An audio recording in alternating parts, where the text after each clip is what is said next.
Welcome to Kalos's Gaming Table. I'm Kalos.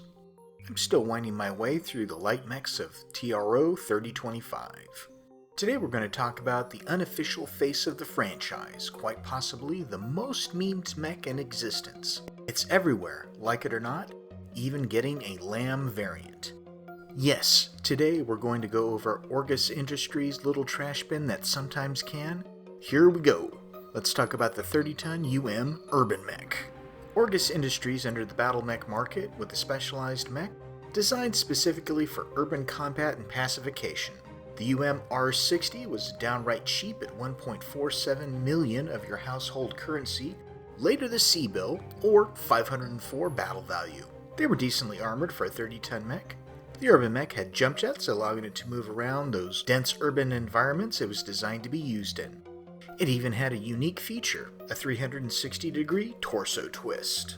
Orgus produced so many Urbanmechs that they could be found in all of the Great House armies, mercenary commands, militia forces, and even pirate raiders.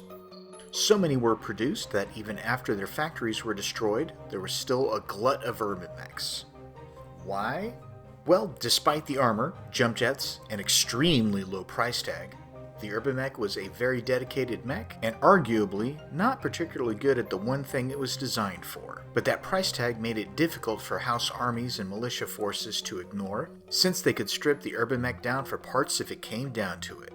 When keeping their mechs supplied with parts and ammunition often became a challenge, repurposing the Urbanmech's components can often be a lot easier than trying to acquire specific parts. The UM R60 Urbanmech comes in at 30 tons, is encased in 6 tons of armor, and armed with an Imperator B AC-10 autocannon in its right arm, fed by a single ton of ammo. In its left arm is a Harman Light small laser, and that's it.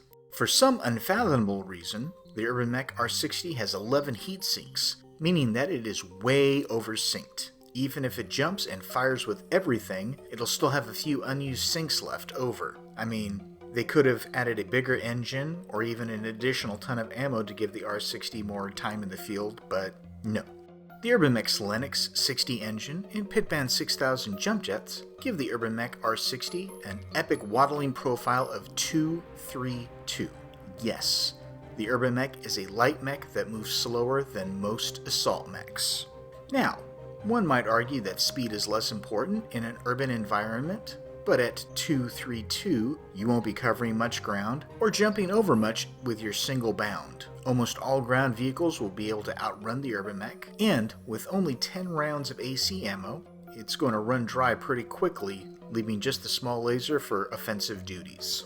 One thing to possibly consider, the Urbanmech really is not designed to take on battle mechs as a primary role. It's designed for urban combat, taking out armored vehicles and militia forces. If you run an Urbanmech outside of a city, it's going to get taken apart at range as it trundles along, trying to bring its AC-10 to bear. Like other mechs, the Urbanmech has quite a few variants to try and make that 30-ton trash can more useful. The Capellan Confederation brought forth the UM R60L and kicked it up a notch. That AC-10 was dropped, and in its place an Imperator Zeta AC-20 was added, plus a ton of ammo. It did retain the small laser. In order to mount that massive autocannon, 2 tons of armor were dropped. This makes the R60L more fragile, considering the range of the AC-20. However, only a fool of a commander will ignore the R60L, as a 30-ton mech with an AC-20 can be devastating.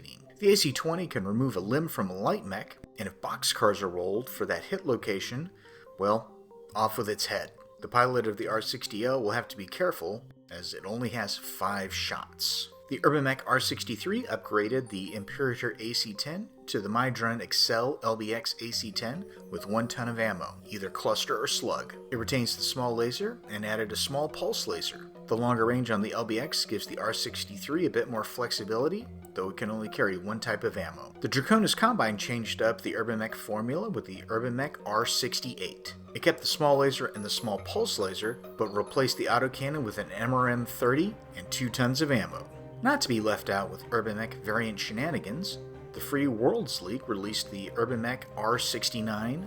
The AC-10 was upgraded to an Ultra AC-10 with a single ton of ammo. The small laser was replaced with an ER small laser. Using yet more upgraded tech, the armor was replaced with ferrofibrous, and one heat sink was removed. The R69 remained heat neutral as long as it stood still, but let's face it, that ER small laser still had a max range of 5 hexes. Pilots of the R69 did have to be careful, especially when firing that ultra autocannon in ultra mode. It'll chew through the ammo it carries in a rapid and expeditious manner. Quite possibly the most frightening Urbanmech, words I'm not sure I'd ever say, is the Urbanmech A4. The autocannon is dropped completely in favor of an Arrow 4 launcher with 10 rounds of ammo. The small laser is upgraded to an ER medium laser. To accommodate the massive Arrow 4 launcher, the internal structure was replaced with endosteel. An XL engine is added, along with shrinking the cockpit. Despite the XL engine, the Urbanmech A4 still has a movement profile of 232, and 10 single heat sinks means that it has to be careful when moving and firing. However, being able to fire Arrow 4 rounds at ranges of yes will make the OPFOR commanders rethink their strategy in dealing with the Urbanmech. The Urbanmech continued to see deployment and new variants well into the Dark Age. The Urbanmech R93 is armed with a plasma rifle, an ER medium laser, and an ER small laser. 10 double heat sinks soak up all that heat generated. The Capellan Confederation opted to add 12 tons of hardened armor, making the R93 a really tough nut to crack, but its movement profile became 2 across the board. 2, 2, 2. So I mean, yeah, it's only slightly slower than the previous variants, and I doubt anyone will notice. I mean, sure, it has to use its jump jets to make a phase change, but, well, yeah, I'm not sure where I was going there. There really is no accounting for taste. The Urbanmech is probably the most memed mech out there. In many ways, it has become the unofficial mascot of Battletech, much to the chagrin of many players. The original Urbanmech line art was, well, it's a picture of an Urbanmech, but I must say I love the new updated CGL Urbanmech. Why has it become so popular? Personally, I think it's only due to the memes, and the fact that it's pretty adorable as battle mechs go. It's like a scaled up R2-D2, and someone has even painted it up as such. I, also to an extent, enjoy the groans from some players when they find out about a new Urbanmech model. CGL has taken these memes and capitalized on them, and I hope it's working and generating sales. The Urbanmech isn't just a plastic or metal model for the tabletop. One of the items that you could get from the Clan Invasion Kickstarter was the Urbie plushie. This should be available through regular channels now, especially through the CGL website. If you happen to go to any of the major cons that Catalyst Game Labs attends, you might see a scale-sized inflatable Urbanmech. I've heard rumors that they were all supposed to get a life-sized Atlas as well, but personally I prefer seeing the inflatable Urbanmech. Where can you get the Urbanmech? Ironwood Metals is a great place to start. The Urbanmech Lance pack, which contains 4 Urbie variants, the UMR60, yeah, your garden variety Urbanmech, the UMR60L, your AC-20 Urbanmech, the UMR27, the 3 SRM-6 launcher Urbanmech, and the UMR68, your MRM Urbanmech. If you really want an Urbanmech, and by an Urbanmech I mean 12, Catalyst Game Labs also has sold the Urbanmech Company. Yes, a box of 12 waddling trash cans. These can be great gag gifts for your friends, or if you want to run an Urbie Demolition Derby.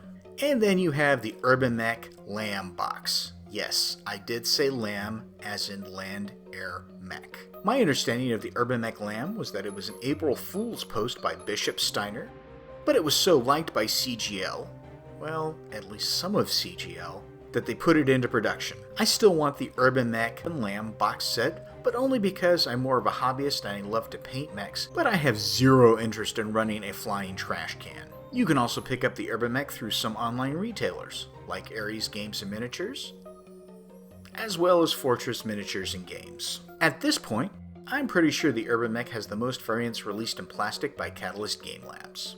I am having a blast making these videos. If you're digging them as much as I am, please like, subscribe, ring the bell, and leave me some words below.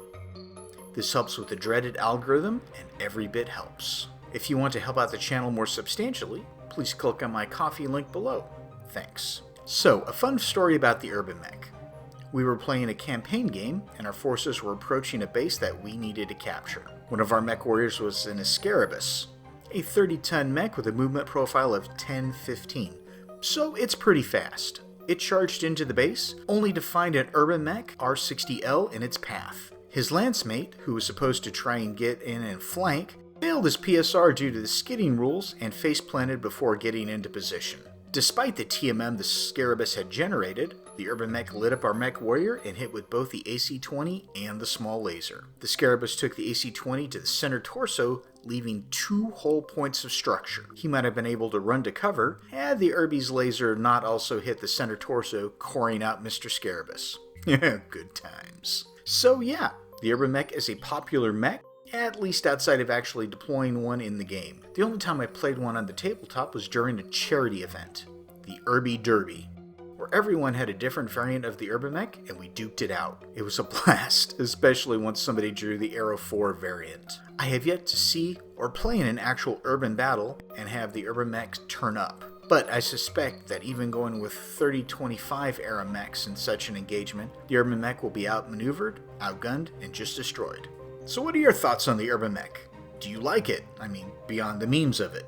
Do you field them in a serious force, or just throw one in for the lulz? Any good stories about the Urbanmech? What's your favorite variant? Let me know in the comments below, and I'll catch you in the next video.